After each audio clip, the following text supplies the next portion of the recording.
So I am in the Yamashita Park in Yokohama, and I'm quite near the port of Yokohama where the modernization of Japan started. Of course, if you are in the know, you know the Meiji restoration were pushed forward mainly by samurai warriors in Yamaguchi and Kagoshima prefectures. In those days, Satsuma and Choshu.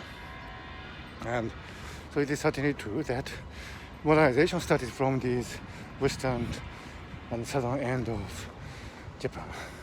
But it was here in Yokohama where influences from abroad were first felt and enthusiastically accommodated by ever curious Japanese people.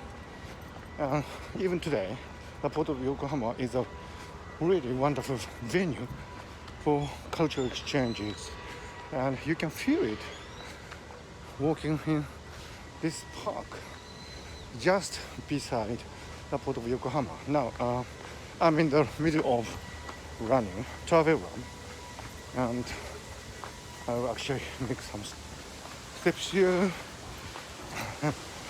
Yeah.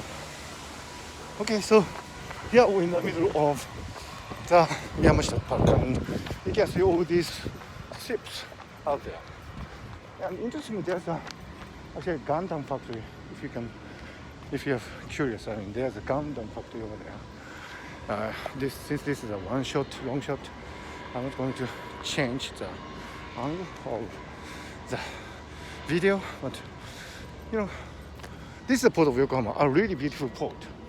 And this is where this was one of the 4 ports I think opened up to the wider world at the Meiji restoration period, and it is still a venue for much material and human exchanges between Japan and the outside world.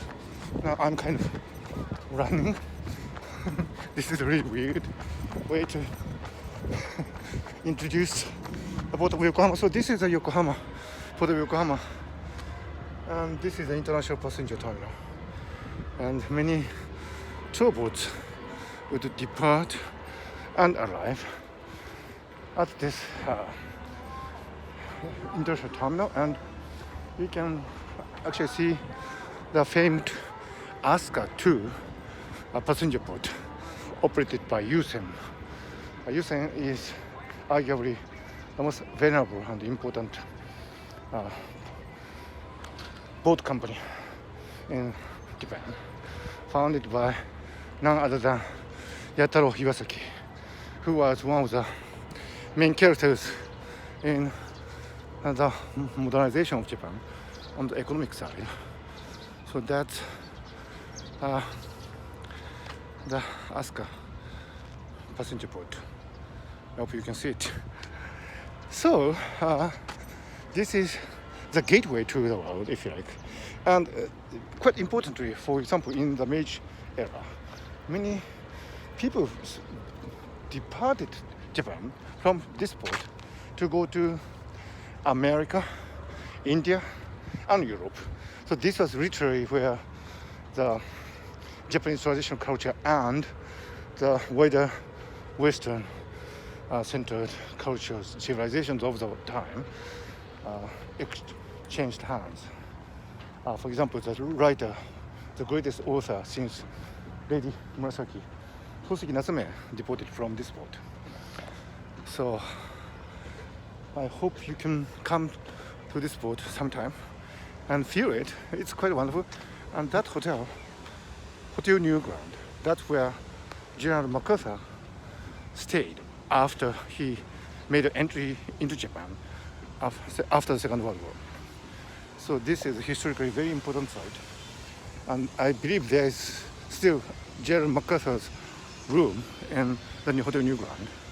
And one very memorable anecdote is that General MacArthur wanted to have an American-style breakfast after he arrived at this hotel in 1945, and the hotel manager couldn't make the desired breakfast, and General MacArthur had to wait for 2 hours, and he was wondering and it later emerged that the hotel manager couldn't get hold of fresh air, and they had to go all the way to some farmers in the suburbs, and that's why it took 2 hours to serve General MacArthur an American-style breakfast. And that's when I hear that General MacArthur realized that what a terrible state Japan was at the time.